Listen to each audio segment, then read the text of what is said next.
Swiss German Storytime mit dem Thomas. Die Schatzinsel von Robert Louis Stevenson. Kapitel 3: Der Schwarzfleck.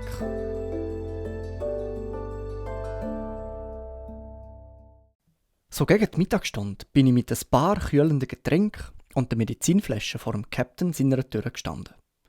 Er ist noch so ziemlich in der gleichen Stellung gelegen, in der wir ihn verloren hatten. Nur hat er sich ein bisschen höher aufgeschoben.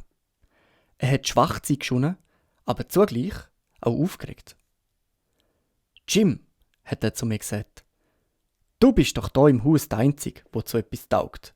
Und du weisst, ich bin immer gut zu dir.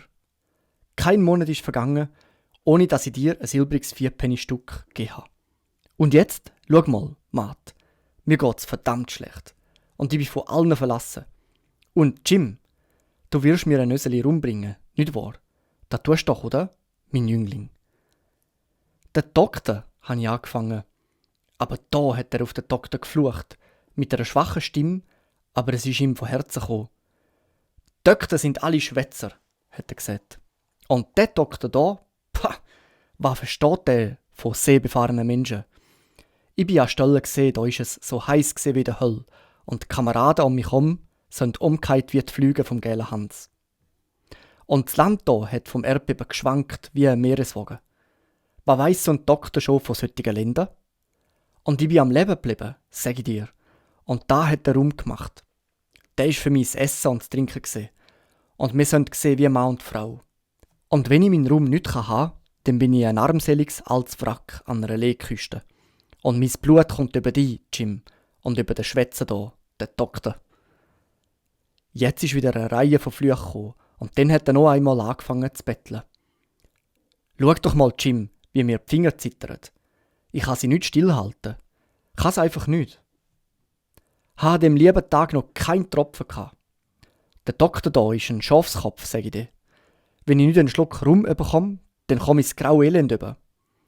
Hast du schon ein paar Mal gehabt? Ich habe den alten Flint dort im Ecken gesehen. Da hinter dir. Ich habe ihn klar und deutlich gesehen. Und wenn ich das graue Elend bekomme, ja, ich habe ein Herzleben gehabt. Und mir wird es schlecht bei dem Gedanken.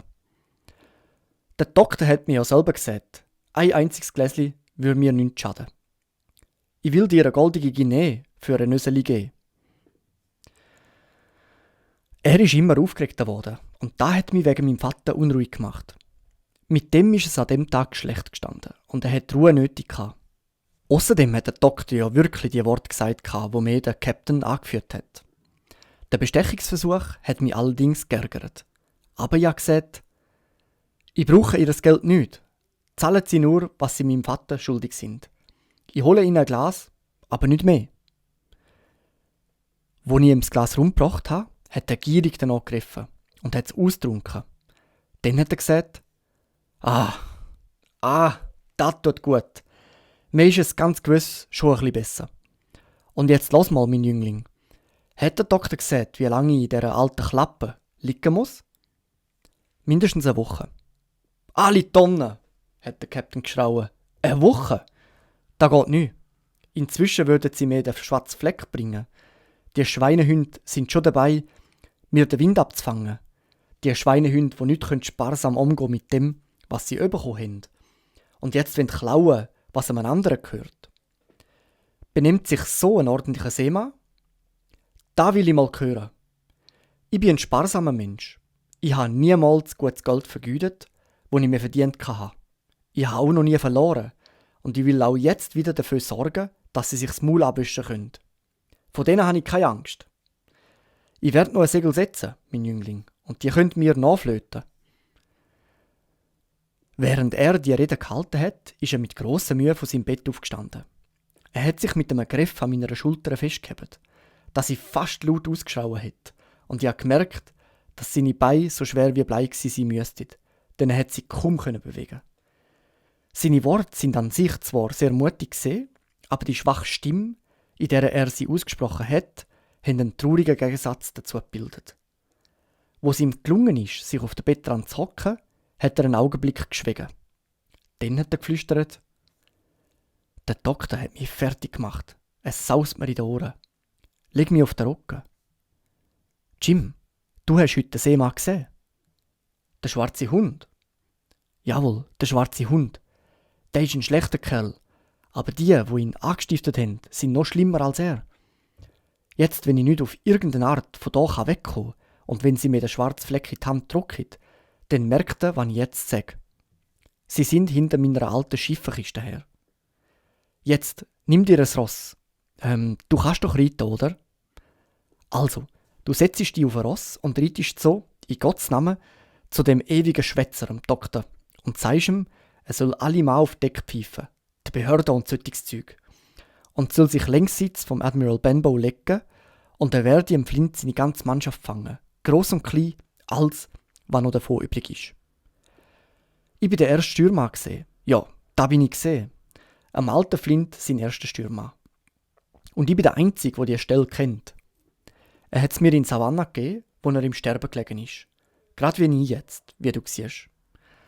Aber du musst da nicht melden, bevor sie mir den schwarzen Fleck in die Hand geben. Oder bevor du den schwarzen Hund wieder siehst. Oder einen einbeinigen Seemann. Jim, der vor allen. Aber, was ist der schwarze Fleck, Captain? Habe ich gesagt. Das ist eine Aufforderung, Matt. Ich will es dir erklären, wenn sie damit können. Aber die Hauptsache ist, dass du dein Wetterauge offen behältst, Jim. Und verlass dich drauf. Ich will mit dir teilen, Jim. Halb und halb auf meine Ehre. Er hat nur ein kleines Weile wie fantasiert und seine Stimme ist immer schwächer geworden. Dann habe ich ihm seine Medizin gegeben. Er hat sie abgeschluckt wie ein Kind und hat dazu bemerkt, wenn jemals ein Seemann Medizin nötig hat, dann bin ich da. Schlussendlich ist er in einen schweren, ohnmachtähnlichen Schlaf verfallen und ich habe ihn allein gelassen. Was ich tun hätte, wenn alles gut gegangen wäre, das weiss ich nicht. Wahrscheinlich hätte ich die ganze Geschichte dem Dr. Livesey erzählt. Denn ich hatte Todesangst gehabt, es könnte dem Captain leid tun, mir seine vertraulichen Eröffnungen gemacht zu haben und er will mich totschlagen. Es ist aber so gekommen, dass mein Vater an dem gleichen Abend ganz plötzlich gestorben ist. Und da hatte ich keine Gedanken für etwas anderes gehabt. Unsere natürliche Trauer, die Beileidsbesuche der Nachbarn, die Anordnungen fürs Begräbnis und dabei die ganze Arbeit in der Wirtschaft, die nebenbei hat müssen versorgt werden, das alles hat mir so viel zu tun gegeben, dass ich kaum Zeit hatte, an Captain zu denken. Geschweige denn, Angst vor ihm zu haben. Am nächsten Morgen ist er die Stegen runtergekommen und hat seine Mahlzeiten wie gewöhnlich eingenommen. Er hat allerdings wenig gegessen und ich fürchte, er hat noch mehr rumgetrunken als für gewöhnlich. Denn er ist einfach selber in den Zapfraum gegangen und hat sich dort bedient. Und hat dabei knurrt und durch die Nase geblasen und keiner von uns hat gewagt, ihm in den Weg zu kommen. Am Abend vor dem Begräbnis war er wie für gewöhnlich betrunken gewesen. Und es war fürchterlich gewesen, in unserem Trauerhaus sein scheußliche alte Schiffenlied brüllen zu hören. Aber so schwach er auch war, wir hatten alle eine Todesangst vor ihm. Und der Doktor war bei einem Schwerkranken, der viele Meilen entfernt gewohnt hat. Und zu dem er ihn plötzlich gerufen hat. Darum ist er nach dem Tod von meinem Vater nicht ins Haus gekommen. Wie ich bereits gesagt habe, war der Captain schwach gewesen. Ja, er hat sogar geschunden, immer schwächer zu werden, statt wieder zu Kräften zu kommen.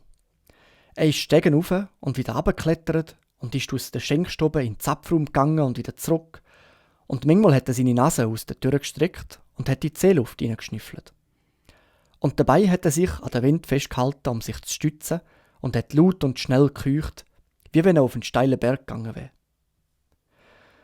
Nie hat er mich angeredet und ich bin der Meinung gewesen, er hätte seine Mitteilungen so gut wie vergessen. Aber er ist noch leichter aufbrausend als gewöhnlich gewesen und ist in Anbetracht von seiner körperlichen Schwäche heftiger denn je gewesen. Er hatte eine beunruhigende Manier gehabt, wenn er betrunken war, seinen kurzen Säbel zu ziehen und die blanke Waffe vor sich auf den Tisch zu legen. Trotz all dem aber hat er sich weniger als sonst um die Leute gekümmert und ist allem Anschein nach mit seinen eigenen Gedanken beschäftigt gewesen. Einmal hat er zu unserer grossen Überraschung eine ganz neue Melodie angestimmt. Ein altmodisches Liebeslied, das er wahrscheinlich in seinen Jugendjahren kennt hat, bevor er auf See gegangen ist. So haben die Sachen ihren Lauf genommen. Aber am Tag nach dem Begräbnis, gegen die 3 an einem bitterkalten, nebligen Nachmittag, bin ich einen Augenblick vor der Tür gestanden, voll von traurigen Gedanken an meinen Vater. Da habe ich einen Mann gesehen, der langsam auf der Strasse näher gekommen ist. Er war offenbar blind, denn er hat mit einem Stock vor sich hin und her tastet und hat einen breiten grünen Schirm über Augen und Nase getragen. Sein Rücken war gekrümmt, entweder vom Alter oder von Schwäche, und er hat einen grossen, alten, zerlumpten Schiffenmantel mit einer Kapuze an.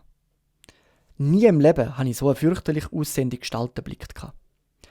Dicht vor unserem Gasthof ist er stehen geblieben und hat in einem gemütlich singenden Ton gesagt, wie wenn er in die Luft reinreden will. Will ein freundlicher Mensch so gut sein, an einem armen Blinden Bescheid sagen, wo das kostbare Augenlicht bei der tapferen Verteidigung von seinem Vaterland verloren hat, Gott schütze den König George, und würde er ihm Bescheid sagen, in welcher Gegend von dem Land er recht in dem Augenblick möge sehen? Ihr seid beim Admiral Benbow an der Black Hill Bucht, mein guter Mann, habe ich gesagt. Ich höre eine Stimme, hat der Blind gesagt, eine junge Stimme. Wenn ihr mir eure Hand gebt, mein gütiger junger Freund, und mich reinführen. Ich habe meine Hand ausgestreckt und das gräulich blinde Geschöpf mit der sanften Stimme hat sie gepackt und sie wie einen Schraubstock gehabt. Ich habe einen solchen Schreck bekommen, dass ich meine Hand losreissen wollte. Aber der Blind hat mich mit einer einzigen Armbewegung dicht an sich hergezogen und gesagt: «Also, mein Bub, bring mich zum Captain.» «Herr», habe ich gerufen, «auf mein Wort, da wage ich nicht.» «Ha», hat er spöttisch gesagt, «wenn's weiter nichts ist, führ mich sofort rein, so spreche ich dir deinen Arm.» Und bei diesem Wort hat er mir einen Druck gegeben, dass ich laut aufgeschrien habe. «Herr, ich wage es um euretwillen nicht. Der Captain ist nicht mehr so, wie er früher einmal gesehen ist. Er hockt mit dem gezogenen Säbel an seinem Tisch. Ein anderer Herr, ach was, Marsch!» hat er mich unterbrochen. Ich habe niemals so eine grausame, kalte, unangenehme Stimme gehört wie die von dem Blinden. Sie hat mir noch mehr Angst gemacht als der Schmerz von seinem Handdruck. Darum habe ich ihm sofort gefolgt und bin mit ihm die Tür reingegangen und zu der Schenkstube, wo ein alter Freibüter gesessen ist, wo vom Rum benebelt war.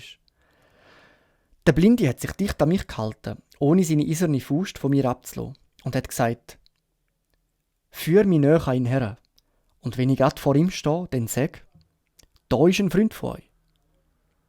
Wenn du das nicht tust, dann tue ich etwas anderes.» Und damit hat er mir wieder einen Druck gegeben, dass ich gedacht habe, ich würde ohnmächtig. Ich hatte so eine fürchterliche Angst vor dem blinden Bettler, dass ich an meine Angst vor dem Captain gar nicht gedacht habe. Und als ich die Tür zu der Schenkstube aufgemacht habe, habe ich mit zittriger Stimme die Worte gerufen, wo mir der Blinde befohlen hat. Der arme Captain hat aufgeschaut und auf den ersten Blick ist der Raumdunst aus seinem Kopf verschwunden und er ist vollständig nüchtern gewesen. In seinem Gesichtsausdruck ist nicht so viel Furcht, sondern tödliche Krankheit gelegen. Er hat eine Bewegung gemacht, wie wenn er aufstehen will, aber ich glaube, er hat nicht mehr genug Kraft in seinem Leib gehabt.